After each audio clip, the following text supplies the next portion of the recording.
Welcome to Canusa Street, a podcast at the intersection of the issues and policies between Canada and the United States.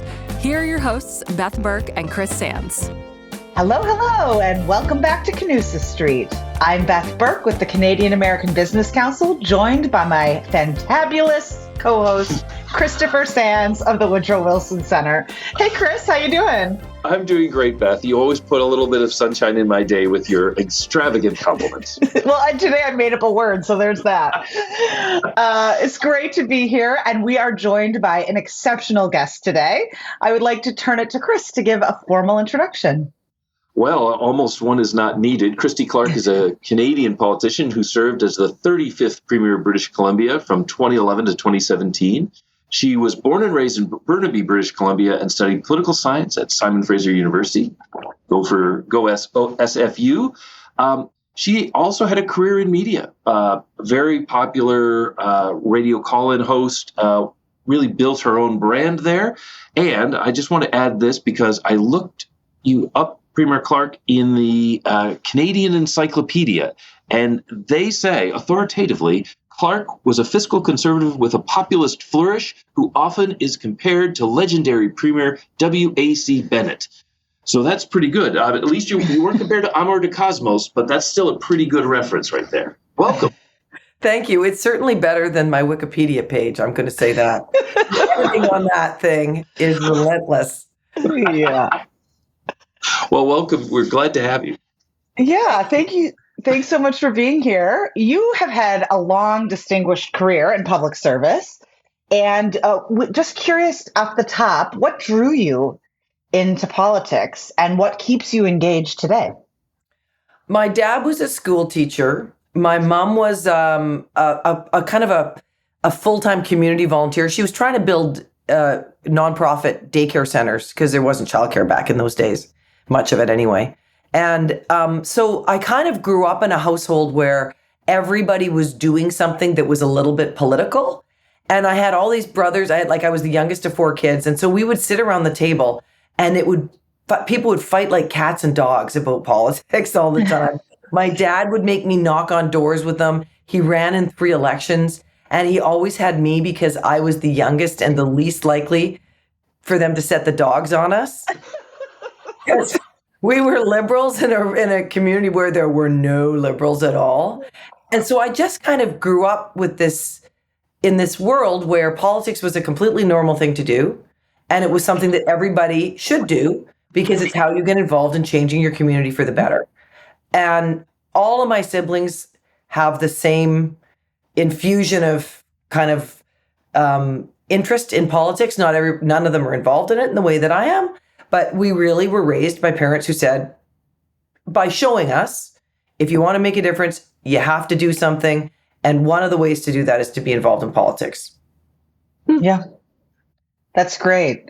I think it's really interesting, given the dynamics of how politics are today, that, you were blazing a path in potentially a divided community. What do you think about some of the partisan lenses and angles that have really deepened at this point? When I was growing up, it was people hated Pierre Trudeau when I was, he was knocking on doors with my dad, just in our neighborhood. It wasn't a liberal community. And,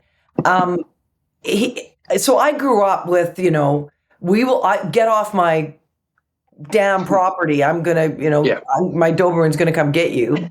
I kind of grew up with that, but it was focused on him at the time. And it was a small number of people. But now what we see is we see huge swaths of society totally divided and not talking to each other because of politics. Like, people might not have liked Pierre Trudeau back in those days in my community, but nobody talked about it when they went to church at tea time or at school in the teacher's lounge. Now, today, people will not talk to others because of their political views. And the other thing is people have this need to announce their political opinions at all times. And I think it really gets in the way of social cohesion because we, rather than focusing on the things we agree on, we're focusing on the things we don't agree on. And that's really dangerous for society. So, to me, really, that's what it boils down to. Are we going to find ways to think about and talk about why we have something in common instead of focusing on all of the things that make us different? And at the moment, it's politics that's really getting in the way of that. Yeah. I wanted to ask you about something that sort of was a big part of your time in British Columbia, but one that a lot of Americans have been thinking about, which is energy and the great debates in Canada about energy. You when you came in, there was a lot of interest in maybe LNG exports. And of course, we had the Trans Mountain Pipeline kind of in the background. Could we expand that? How have you looked at the issue of energy and BC being sort of the Pacific outlook for Canada, but also the gateway to the Pacific for so many of the provinces in the interior who might want to send their energy across the province? It's always been a tricky issue. How did you view that, and how did you try to build a bridge on those issues?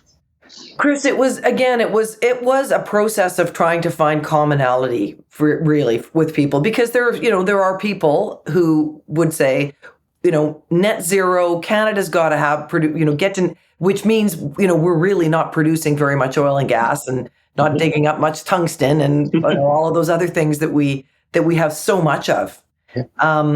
Finding a balance between them and the people who say, hey, drill, baby. That is a real challenge in British Columbia. Anybody who's ever been here knows that we have very strong opinions on both sides there. My view of it is this, that Canada produces oil, gas, and minerals in a society where almost every worker goes home safe every single day. We have the highest standards for worker safety. We have high wages. Those wages go to pay for universal healthcare and universal daycare, which are vitally important for who we are as Canadians. We have the highest environmental standards in the world, and the world needs those resources in order to function. And we live in a functioning democracy. So if countries are going to be getting resources from anywhere in the world, it should be Canada, because we are, not only do we have those assets, but we're continuing to support those assets, and we're continuing to striving to do better on all of those fronts, in particular on our environmental footprint. So, it's not like Canadians aren't using oil and gas. It's not like Japanese aren't using oil and gas, but we all want to have the source for our oil and gas to be from a place where it's most ethically produced. So it makes no sense for Canadians not to produce them. The second thing I would say is, if we want to maintain some of the best quality of life in the world with social programs that are, free and much, much cherished, we need to be able to create economic opportunity. The best way to do that in any country is to attract big investment from around the world in big projects that are going to produce wealth for our country. And there's nothing that Canada produces that creates as much wealth potentially as oil and gas and minerals. The world needs what we have. We can support democracies. We can support safe workplaces. We can support high environmental standards. And there are a lot of people from Poland to Japan to India who want what we have. And I think we should find a way to make that available to the world. Excellent. It's a very positive message. And one of the subsets of that, and I know this has been tricky in British Columbia because unlike Alberta and some of the other provinces, there are a lot of unsettled issues. I wondered if you could share a little bit of a perspective on how Indigenous Canadians fit within that mix, because we hear different things about how communities are going. We had the residential schools concerns and so on. But how did you approach that issue? Because those are communities that are communities within the larger society, but also somewhat apart because of their very distinct traditions. Yes. So British Columbia alone has 203 distinct First Nations, many of whom have, I think there are still 43 extant spoken Indigenous languages in our province. So it's not, and most of them live in poverty.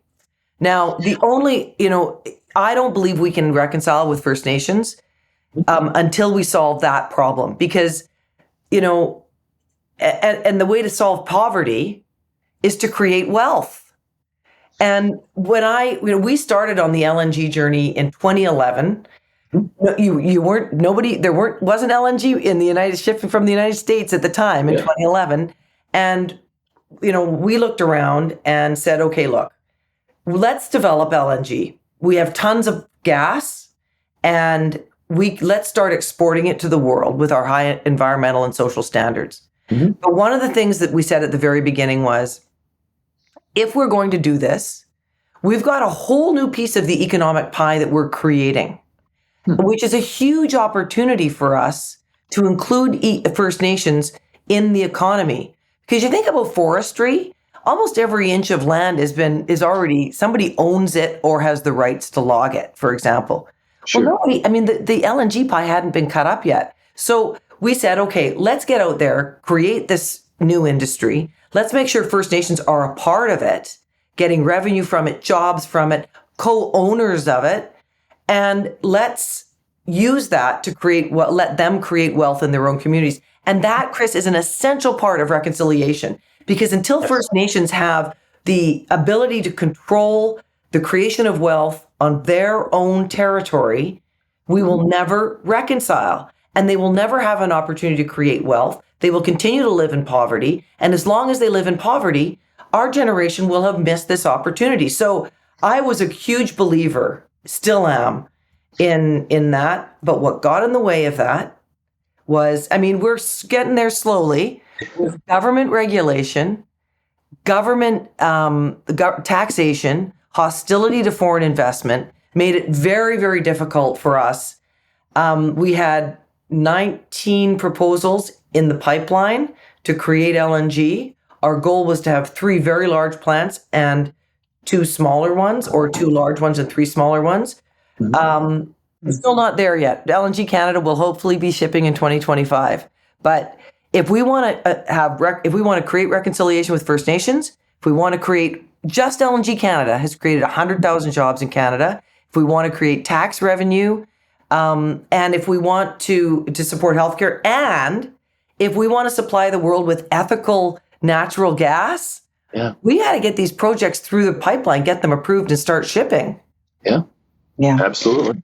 Yeah, you touched on a point about regulation, which I actually keep thinking is such a great opportunity for the Canada-US relationship, right? Right now, the United States has a president who is looking for opportunities to deregulate and have projects take off. I think there's an opportunity here for, mutual recognition or regulatory cooperation, which sort of leads me to a question for you about, what do you think the real opportunities are right now in the US-Canada relationship, given we're in a bit of a rocky time?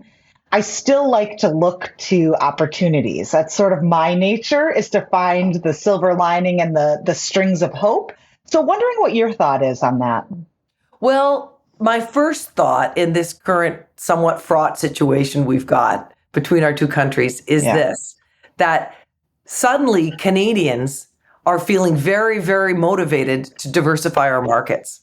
When I was the premier, I did, 12, 13 trade missions at least, to India, China, Japan, South Korea, Malaysia, you name it, to try and open up markets for us. And we raised a lot of potential investment for creating new markets for British Columbia. We were the only province at some points that was shipping less than 50% of our exports to the United States. We were very proud of that because we were trying to diversify. So Canadians are suddenly very interested in diversifying our markets because people understand now why it's dangerous to be dependent on just one country, although America is our best friend and we consider our family, despite all the things that are going on now. But I think perversely, that motivation is going to be great for America too. Because if Canada is upping its game on building pipelines, developing our resources, it means there's more opportunity also for us to be able to supply America. And I think it's really important. I mean, thinking way past what's going on right now, America is still the world's policeman. Thank you for that. And America, we need to have we need to support the supply chain for military materials and other materials in North America in order to protect the Arctic and help support protecting the world. And our critical minerals and our energy is a vital part of that supply chain. So, we need to be developing it. So I think the opportunity in the longer term is there for us to to reintegrate our market. And Canada has a chance to really step up its game in helping support the democratic world and America in its outsized role in doing that through our resource development. Absolutely. One last thing, or at least for me, I'm interested in your thinking about something that BC is quite known for, and to be honest, the West Coast is known for, and that's technology and innovation. BC's attracted some of the biggest global brands in terms of AI and new software and innovation. You've got companies like MDA, McDonald Detweiler, that are excellent at satellite imagery and so on. It's a really rich mix. And I know that's because nerds love beautiful parts of the world where it's really nice and they love the mountains. I know that's part of the appeal because Seattle's similar. But how do you see technology as part of something Canada can actually use to overcome problems, but also kind of embrace as part of the future for all of North American society? Canada has, Chris, one of the best secondary school and university systems in the world. DeepMind was founded at the University of Toronto. And I mean, you look at all of these other incredible things that have come out of Canada because we have a great, universally accessible public school system. And then those kids can go on to a highly, with lots of government support, to great universities. We also have benefited. I'm sorry to say this to American audience, from some of what's happened in the United States. Lots of immigrants from around the world who might be at American universities are choosing to teach and do their research at Canadian universities. We only keep people for like 1 year of optional professional training after they get their degree, and then they have to either go home or maybe stay. We have benefited from that. There's no doubt about it. And so those have really been engines for us, our universities, of technological innovation. And the other engine that we have, though, is our drive to be environmentally sensible and thoughtful. And so you take the mining industry as a really good example in Canada, tailings pond cleanup, for example, or some of those other big problems with resource development that require innovative solutions. We've really led on that stuff. Finger Foods is a great example. It's a company started by a young guy in the suburbs of Vancouver. They got bought by Microsoft, and they're using virtual reality to plan pipelines that are safer and move, and things like that. So there's a million stories like that in Canada around innovation. A lot of it's been focused on the environmental sector. And that's a huge contribution that we're making to the world. And again, thank you to all of the immigrants that come to Canada. We are very, very lucky to have them. I think this is a really interesting time. And I think we are in a place where provinces and states and other municipal leaders are going to play a role in the dynamics between U.S. and Canada. What was your biggest takeaway as Premier in your experience in the U.S.-Canada relationship? And what do you think people should be looking to do now to really strengthen the bonds? I think that we need to double down on the work that we do with governors first. Because governors play a huge role in your system in the U.S., and I'm not sure Canadian leaders fully appreciate the role that governors play. I think that we need to, in a Team Canada approach, every premier, every senator, as you know, our senator system is there. It's a little bit different. They are certainly smart, influential people. We need to be down in the United States a lot, talking to our colleagues down there about all of the things that we do together. And, potash is a really good example at the moment. American farmers are thinking about, getting their crops in and, at about this time of year. Canadian potash is vital for supporting the fertilizer that they need to do that. And it's, it has to go across the border in a way that's tariff free, because we don't want to raise the cost of food for Americans. And that food comes back into Canada. I mean, the inputs and outputs, it's a very simple example. The car industry is a little more complicated, but we need to be explaining that, I think, better to American leaders than we do now. We know America a lot better than many Americans know Canada. The farther you go away from the border, the more likely that's to be true. We're really close in BC to Washington State. Chris Gregoire was a very good friend of mine when she was the governor there. She was a great governor. She would have made a fantastic president of the United States, I always thought. But I just, we have a lot of political work to do in Canada. And we need to remember all of the great things that we can accomplish together if we choose to do that. We need to be better known in the United States. And I think, too, we need to, in Canada, decide that we are going to start to carry more of the burden than we have for resource development, supplying the world, and defense in this country. Because we can't just sort of say, okay, we'll just let you guys carry the burden on that. We actually have to do our work. I think those things, being a bigger contributor to the North American relationship, will make a big difference in terms of the friendship that we need to maintain over time. I think that sometimes we've slipped in understanding that our contribution hasn't been as big as it could be to this relationship, and a friendship works both ways. I think that's a wonderful wrapping thought. This partnership does go both ways, and this is a relationship that will endure and thrive because we have to. So thank you so much for everything you do and have done and will continue to do for the United States and Canada relationship. And we really appreciate you taking the time to join us here on Canusa Street, and we hope you will come back. Thank you very much. Two of my best American friends, Beth Burke and Chris Sands. I really appreciate it. Thank you. You're always welcome. Come on back. This podcast is brought to you by the Canadian American Business Council and the Wilson Center. If you like this episode, help others find our show and give us a rating on Apple Podcasts or Spotify.